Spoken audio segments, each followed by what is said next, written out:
Sok szeretettel és tisztelettel szeretném Önöket üdvözölni itt ma reggel, ebben az épületben, ebben a történelmi épületben, amely önmagában is csatlakozik, kapcsolódik ahhoz a civil alap által hirdetett Magyar Holokauszt Emlékévhez és ezekhez az eseményekhez, amelyek keretében ma itt megrendezésre kerül a Megismerni és felismerni című konferencia.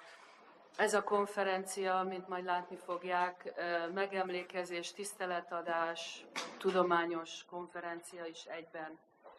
A Külügyi és Külgazdasági Intézet, bár közvetlenül azt lehetne mondani, hogy nem biztos, hogy kapcsolódik a holokauszt megemlékezéshez és a témájához, mégis úgy gondoltuk, hogy nagyon fontos az, hogy mi is részt vegyünk ebben az emlékévben, és különböző olyan projektekkel kapcsolódtunk az eseményekhez, amelyek meggyőződésünk, hitünk szerint ennek az emlékévnek az eredményeihez hozzá tudnak járulni. Az intézet 4 ilyen projektet visz és fejez be. Ezek közül az egyik éppen ehhez az épülethez kapcsolódik, hiszen Vida Jenő, aki a Felsőház tagja volt és a Magyar Általános Kőszénbánya Részvénytársaság vezérigazgatója, 1938 és 44 között itt élt ebben az épületben. Ezt a történetet, ezt a szakaszt dolgozza fel egyik kollégám, Fejérdi Gergely készülő könyve, és egy másik könyv, egy másik kutatás is kapcsolódik a holokauszt évhez. Ennek egy történelmi témája van, a nagy kérdés, miért nem bombázták a szövetségesek és a Szovjetunió Auschwitzot. Ezt egy másik volt kollégám, Rácz András végzi el, illetve jelenteti meg majd egy könyvbe. A 2 könyvnek egyszerre lesz a bemutatója itt nálunk, december 17-én, és ezúttal is szeretettel invitálok mindenkit majd arra az eseményre. 2 másik nagyon fontos projektünk van még. Az egyik, azt gondolom, nem lehet eléggé hangsúlyozni, hogy milyen fontos, hogy az ifjúsággal is megértessük, elfogadtassuk, megtanítassuk ezeknek a tragikus eseményeknek az emlékét, történetét, és ezért az egyik fiatal kollégám, Szalai Máté vezetésével az Antiszemitizmus nem fér össze az emberiséggel címmel egy olyan programra került sor, amelyben szakiskolai és szakközépiskolai diákokat vittek el a kollégáim Auschwitzba, és próbálták a helyszínen megértetni velük ezt a tragédiát. És végül a 4. ilyen program, amit az intézet közösen vitt végig, és ez a mai konferencia a legfontosabb eseménye a Tom Lantos Intézettel, hiszen itt együtt dolgozunk a házban egymás mellett, és időnként ezek a munkák, kutatások összeérnek, ez pedig ez a mai konferenciánk, a Megismerni és felismerni, az embermentő magyarok üzenete a 21. században. Hölgyeim és uraim, még egyszer szeretettel üdvözlöm Önöket, és átadnám a szót Bíró Anna-Máriának, a Tom Lantos Intézet vezetőjének. Köszönöm szépen.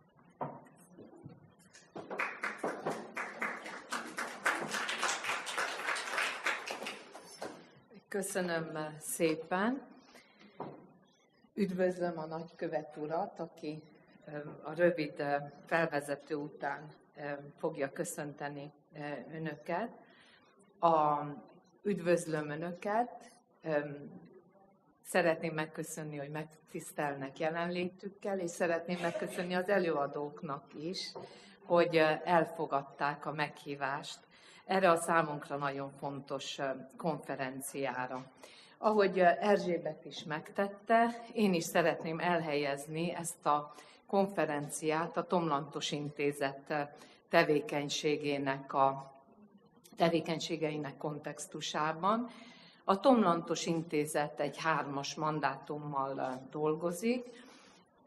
Ezek közül az első a zsidó élet és antiszemitizmus program, a második a roma jogok és állampolgárság program, a harmadik pedig az általános emberi jogi és kisebbségjogi program, különös tekintettel a magyar kisebbségekre. Nem véletlen, hogy ezt a konferenciát a holokauszt 70. évfordulójának a végére, vagy a vége felé időzítettük. Az ezt megelőző programjaink főbb témái a holokausztoktatás megújítása, előítéletekkel, népírtással és emlékezetpolitikával foglalkozó Európai Nyári Egyetem, amelyet Kovács Mónikával együtt az ELTE pszichológiai szakán rendeztük, és a vidéki magyar zsidók elpusztítására való emlékezés Siófokon, Vácott és Győrött emlékműavatással, emléktáblaavatással és egy koncerttel, és személyesen is köszöntöm Turai Jánost, a Váci Zsidó Hitközség vezetőjét, akivel a váci megemlékezést és emléktáblaavatást megszerveztük. Szeretném hangsúlyozni, hogy a Tom Lantos Intézetnek nagyon fontos, hogy civil társadalmi szervezetekkel együtt dolgozik. Nagyon kevés az olyan programunk, mint ahogy ez a konferencia is mutatja, amelyben egyedüli szervezőként jelenünk meg. Tehát, hogyha megnézzük a Tom Lantos Intézet eddigi tevékenységsorozatát, akkor láthatjuk, hogy mi a magyar embermentőkre az európai és a magyar holokauszt kontextusában emlékezünk. Kivételes embereknek tekintjük őket, akik szembeszálltak a magyar állam és a megszállók mindig elérzékenyülök, amikor erről van szó, és a megszállók rendelkezéseivel, és váltak ők maguk is potenciális üldözöttekké. Hangsúlyozni szeretnénk, hogy az embermentők erkölcsi nagyságát nem tárgyalhatjuk a magyar állam és társadalom holokausztban való felelősségének elismerése nélkül. A magyar embermentők kivételes kiállására azért volt szükség, mert a magyar állam és a magyar társadalom elárulta a magyar állampolgárokat. E felelősség nem csak a holokausztban való aktív részvételről szól, hanem a holokausztot megelőző zsidó törvények és egyéb diszkriminatív intézkedések meghozataláról is. Ezek a törvények és intézkedések hozzájárultak ahhoz, hogy a magyar társadalom számottevő része nem a szembeszállást, hanem a be nem avatkozást választotta. Azok, akik megnézték a holokauszt túlélők visszaemlékezéseit, nézem Andreát, a SOA alapítvány több mint 50 000 visszaemlékező interjújának tárházában, akkor látja, hogy az egyik döbbenetes élménye a meghurcoltaknak és a túlélőknek az, ahogy hallották, hogy például a Budapest utcáin vonulva a zsalogártereket az emberek húzták le. Soha nem tudják elfelejteni ezeket a hangokat, és szerintem nincsen semmi, ami jobban kifejezni a be nem avatkozást. Tehát azt, hogy, ahogy a költő mondja, megtagadtuk azt az imperatívust, hogy szemedben éles fény legyen a részvét. Nem vettünk részt, befüggönyöztük a szobákat. A több mint 500 000 magyar zsidó elhurcolása nem a múlt eseménye, nem lehet csupán a múlt eseményeként tárgyalni, hiszen több 100 000 embernek a hiánya a mai napig velünk él. Nem lehet a csontra húst tenni. Nemzedékek sora, Amir Gutfreund szavával, a 4,5 nemzedék tagjaiként is nap mint nap szembeállunk ezzel a hiánnyal, és felelősek vagyunk érte. Ezt a konferenciát mi most azért szervezzük meg, hogy tanácskozást, beszélgetést nyissunk arról, hogy hogyan emlékezzünk, hogyan dolgozzuk fel ezt a máig élő hiányt, ami nem csak a múlt eseménye, hanem mai napig komoly kérdéseket tesz fel egyéneknek is, és a kollektív emlékezet számára is.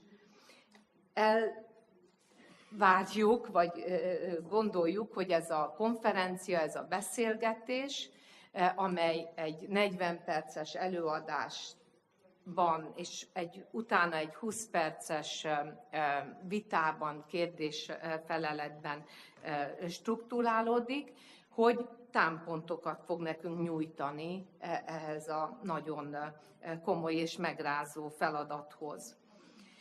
Még egyszer köszönjük az előadóknak, hogy elfogadták a meghívást, önöknek pedig azt, hogy eljöttek, és reményeink szerint hozzászólnak majd a vitákhoz. És ezek után átadom a szót Ilan Mor nagykövet úrnak. Őexc.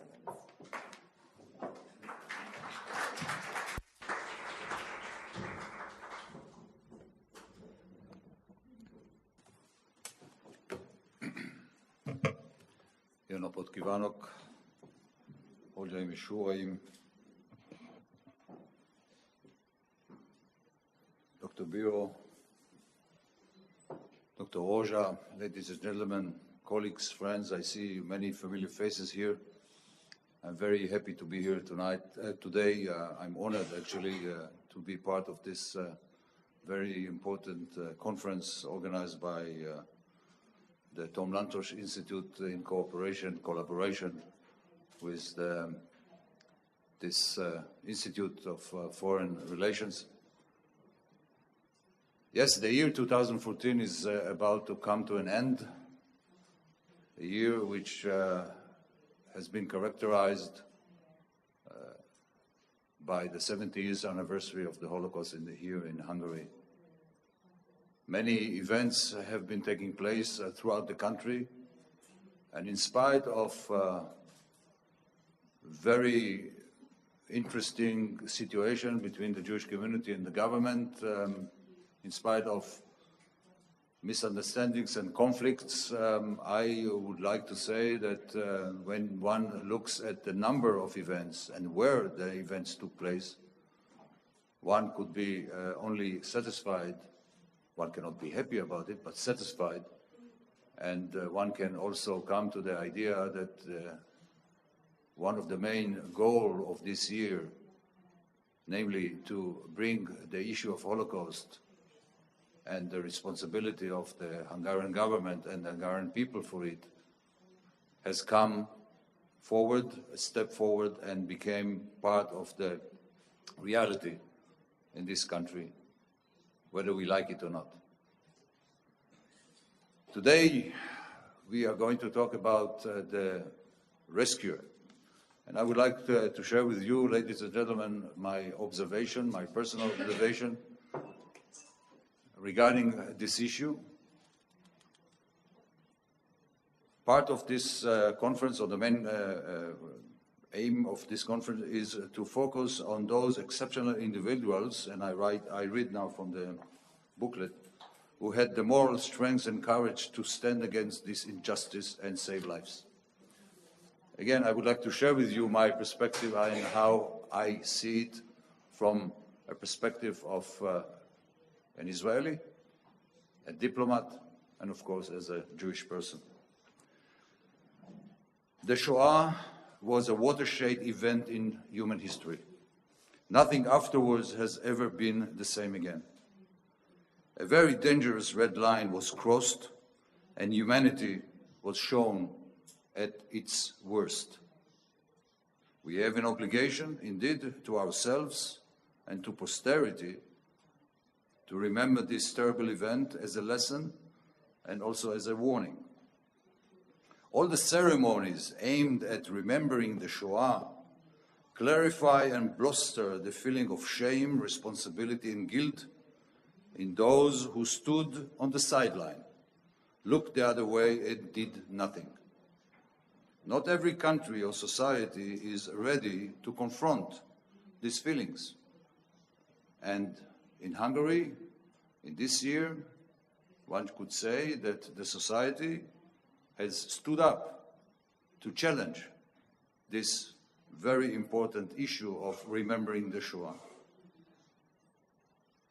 That being said, the Shoah does provide us with examples of human behavior at its most elevated best. But we also must be frank with each other and to say something different. Namely, the story of the righteous among the nations is in fact a relatively marginal story in the horrible atrocities of the Shoah. It is marginal because more effort and more resources were invested in the systematic murdering of the Jews all over Europe than in the efforts to rescue them. The vast majority of the Jewish people was not rescued. At that time, this was a world of moral bankruptcy, a world of abandonment and betrayal, of perpetrators, collaborators, and bystanders. But there were others, and I would like to talk about them. The others were men and women from all walks of life who were prepared to risk their own lives to save Jews from the Nazis. They are a reversed and opposite image of the general attitude toward the Jews within German-occupied Europe, which was characterized with indifference, hostility, and diabolic atrocity and cruelty. Those relatively few people considered the Jews as fellow human beings. They decided against the Nazi basic ideology according to which murdering the Jews was not damaging and hurting humanity. With this decision to help the Jews, they supported, maybe unwillingly, unknowingly, the basic foundation of our Jewish heritage, which is grounded in the biblical message of men having been created in the divine image. By treating the Jews as human beings and by upholding to the principle of sanity of life, the rescuers were able to protect and to maintain their own basic human dignity. This emphasizes even more dramatically the human moral meaning of the rescue activities of the Jews, namely, the power of a single man or woman to make a difference, and moreover, the power of an individual to choose between right and wrong and to do the right thing in face of inhumanity. Ladies and gentlemen, does history shape the man, or does the man influence and shape history? Giorgio Perlasca, an Italian diplomat in Budapest who has been recognized as righteous among the nation, used to say at those times, and I quote, "The opportunity creates the thief." Do not make mistake, most of the rescuers never wanted to become rescuers. They did not initiate their help for the Jews. They were asked by the Jews for help and did not say no. They had to make an immediate decision, to make an instinctive, impulsive, basic human gesture, which later developed and matured into a complete moral decision. In the truth of the moment, they had to make such a far-reaching decision, which probably changed their lives. They didn't say no to the request by the Jews for help.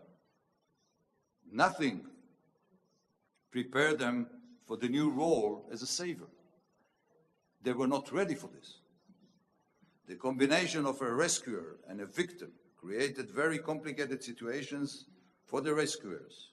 Each rescuer risked his or her life, liberty, freedom, and safety. This personal risk This grave danger for them and their families qualifies the rescuer for serious consideration to be awarded the Righteous Among the Nation title by Yad Vashem in Jerusalem, Israel. And I will talk about it in a moment. A word, since I'm a diplomat, let me say a word on the diplomats who helped to rescue Jews here in Budapest. As for the diplomats in Budapest and in the world at that time, their loyalty to their homeland was put up against their own self-conscious and their wish to be guided by it. This was a rare combination of showing sensitivity, empathy, and compassion toward the suffering of the other, together with the right political understanding and the correct analysis of the reality around them. This motivated them to act and to save those who needed their help, over and above their business-as-usual days at the embassy or at the consulate. As diplomats, they had the authority and the ability to influence the destiny of thousands of people, whereas most of the diplomats used every trick in the book to prevent help from those who were crying out for it. The few diplomats who did help used their creativity and every trick in the same book to save Jews in Budapest. And not only in Budapest. The diplomats used their special status above and beyond their former authority and took full personal responsibility for their deeds. Yes, these persons may not have risked their lives, but in their decisions, they went against directed instruction of their governments, and by doing so, risked their careers for the sake of helpless Jewish persons. These diplomats who find it impossible to say no and choose to say yes to life have, in the eyes of Yad Vashem, earned the right to be recognized and to be awarded with the title Righteous Among the Nation. Ladies and gentlemen, the survivors remembered. They remembered the young Wallenberg and the others who put their own lives on hold in order to come to their aid and never return home. They remembered Raoul Wallenberg and the other known Jews who bucked the trend at the time of total moral collapse and established a program that would pay tribute to these courageous people. Yad Vashem was formally established in 1953 by a law of the Knesset, the Israeli parliament. This was a mere 8 years after the end of the Second World War. Even though the wounds were still fresh, literally and figuratively, paid tribute to the non-Jews who saved Jews during the Holocaust was included in the Remember's Authority mission. Struggling with the enormity of the loss and grappling with the impact of the total abandonment and brutality and betrayal by the neighbors, the Jewish people and the young state of Israel resolved to remember the rescuers. Living with the realization that Auschwitz had become a real possibility, it was essential to emphasize that man was also capable of defending and maintaining human values. In this respect, that the honoring of the righteous by the Yad Vashem on behalf of the government of Israel is unique. And I would like to show you what is it all about. When we recognize someone as a righteous among the nation, it is being done after a long process, and at the end he or she gets this certificate of honor. This, by the way, I'm going to present personally next week when I'm going to visit, no name because she wanted to remain anonymous, a lady, very old lady here in Budapest, who has been recognized as righteous among the nation. And since she's too old, I am going to her personal flat and to give her, on behalf of the Israeli government and the Israeli people, this certificate and this medal in which it is, on this medal, it is written the basic famous sentence from the Talmud, he who saves one soul, it is as if he saved the whole world. So this certificate and this medal is the official recognition of someone as a righteous among the nation. Her name or his name will be engraved in Yad Vashem. A tree will be planted in Yad Vashem in Jerusalem forever. This program, ladies and gentlemen, is an unprecedented attempt by the victims to pay tribute to people who stood by their side at a time of persecution and great tragedy, and to single out within the nations of perpetrators, collaborators, and bystanders persons who stood up against the general trend and protected Jews from death and deportation. This is by no means self-evidence. And this is also one interesting aspect of the whole issue. This is by no means self-evidence that a nation creates a special category commemorating the heroism of the other. It has certainly required enormous moral strength to honor, among others, Germans, Hungarians, Austrians, and nationals of other countries that had collaborated with Nazi Germany, so that the Israeli pantheon of heroes comprised of Lithuanian priests, German Wehrmacht soldiers, Polish housewives, Hungarian farmers and city people, Swedish diplomats, etc. Therefore, the program is not only a commemoration of the rescuers' courage and humanity, it is also a testament to the resilience of the survivors in Israel, who, despite their having come face to face with the most extreme manifestation of evil, did not sink into bitterness and revenge, but affirmed human values. In a world where violence more often than not only breeds more violence, this is a unique and remarkable phenomenon. Ladies and gentlemen, Hannah Senesh, another hero in the Israeli pantheon of heroes, and I would like to add another hero in the Hungarian pantheons of heroes, was born here in Budapest. In her early 20s, she parachuted into Hungary in a rescue mission for Jews being murdered by the Nazis and their Hungarian collaborators. She was caught by Hungarian soldiers and was sent to prison here in Budapest. She was put on trial and was executed. In one of her last poems, and she was a poet, she wrote, and I quote, "There are stars whose readiness is visible on earth, though they have long been extinct. There are people whose brilliance continues to light the world, though they are no longer among the living. These lights are particularly bright when the night is dark." End of quote. The light, those people, light the way for mankind. I'm sure that even without knowing Raoul Wallenberg and the other 25,000 righteous among the nations all over the world, among them around 900 Hungarians, personally, Hannah Senesh dedicated this poem to these people who said no and whose light continues to light the world as a beacon of hope.